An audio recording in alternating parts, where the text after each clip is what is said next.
Okay, welcome to Biotech 211 lab.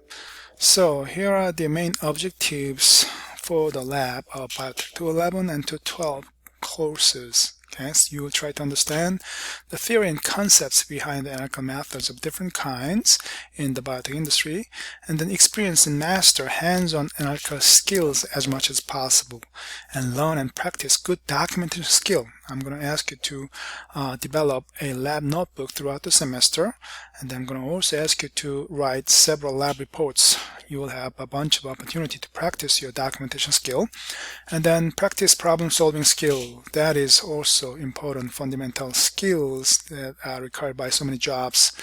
And I identify your best interest among various subfields of the biotech industry, and hopefully you'll be able to develop your career around your interest.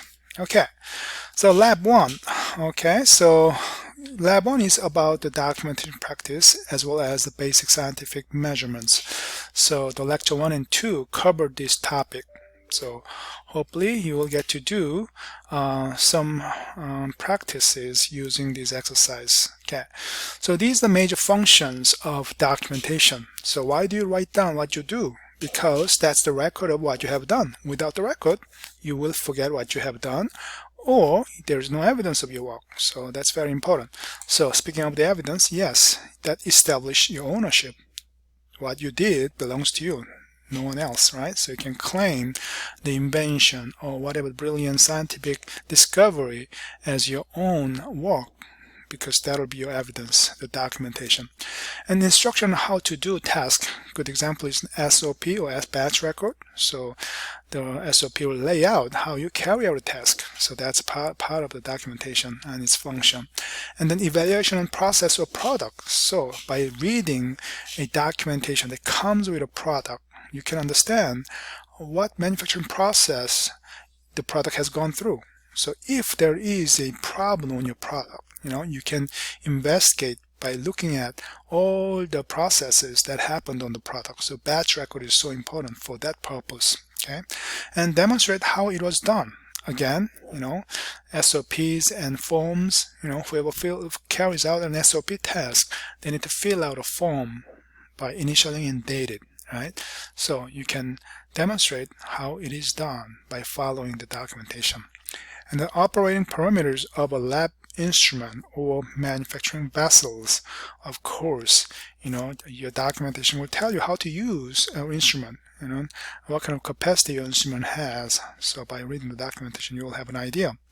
And the evidence that the product meets requirement. Of course, product will have some kind of documentation that shows its content and what kind of test it has gone through, validation it has gone through. And the traceability, like I said before, if there is a problem, you can find the source of the problem by looking through the documentations it came with. And the contract between a company and a customer, of course, whatever the product you buy, there's always some kind of documentation with your product. Okay, if we have a problem with that product, there's always customer service number you can contact. So that's a contract showing that yes, the product meets the need of the customer. Okay, otherwise you can sue the company, the manufacturer. And the contract between a company and the regulatory agencies, of course, medical devices and pharmaceutical products are stringently regulated by the FDA. So when you get an approval on your new drug or new device, okay, the FDA has the final say on the approval. So that is kind of a control, the legal, guideline for your product. Understand all these important functions. They'll be on your test exam, so be careful to understand all those important functions. So among those different documentation functions, throughout this semester I told you, you will be writing a lab notebook as well as numerous SOPs. I'm sorry, not numerous, one SOP and then a numerous number of lab reports. Let's talk about the lab notebook. Okay, so if you're working in a lab, maybe it's a GLP condition or CGMP, if you're working in a PD lab, wherever, you will be asked to write a lab notebook. Okay, and that's, like I said, the evidence of your work, daily work you carry out. Okay, if there's a problem or question, you can always look back through your lab notebook. So it's a chronological log of everything that an individual who owns the notebook did. So that's the evidence of the work.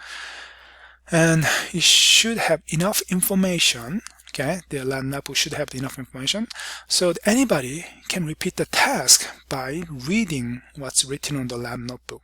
That is how much detail your lab notebook should have. So it's a reproducibility requirement. So you should have good, clean handwriting if you are writing with your hand, of course, because it's not going to be just you who's going to be reading your lab notebook. Someone else should be able to read them and repeat your procedure and get the same result. Okay, and the raw data should be recorded. So, some people say, oh, I'm going to write down this, raw data, and then I'm going to interpret it and enter kind of calculated values only in my lab notebook. Actually, that is not correct way of doing that.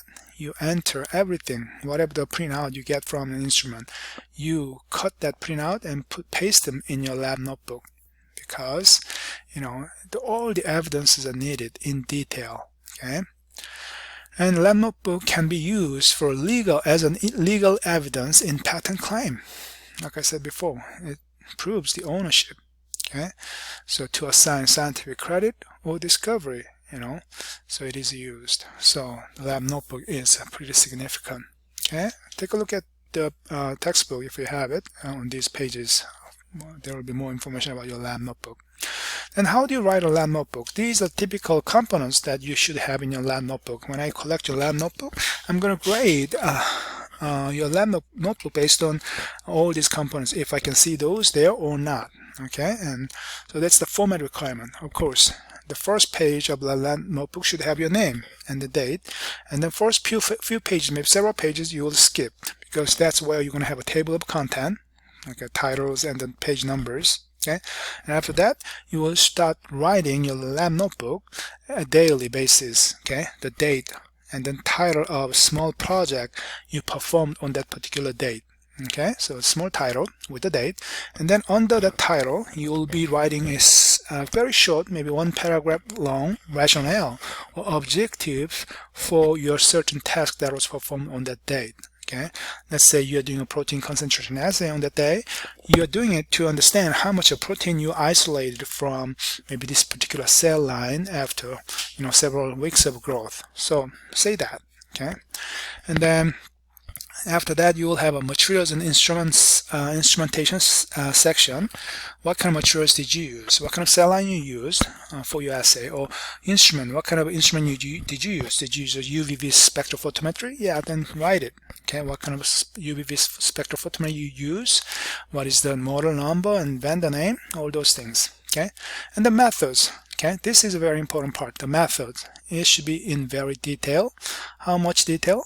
It's detailed enough so anybody who picks up your lab notebook should be able to perform the same task and will get the same data like you did. Okay, so that's the amount of detail required for your method section. And then you'll be having data, or the results section. So data will include your raw data and calculated data and everything, like I said before. So if there's a printouts and some seemingly meaningless numbers you gather from your assay, enter all of them, and then your calculation based on that, and then the explanation of what your calculation means, the final calculated values, what do they mean, how much protein do you have in concentration. If it's 10 microgram per mil, is that the concentration, and is that enough for your assay? Is that the expected amount of protein you got from the cell line? So that will be the result analysis and the conclusion. Okay, was your assay successful?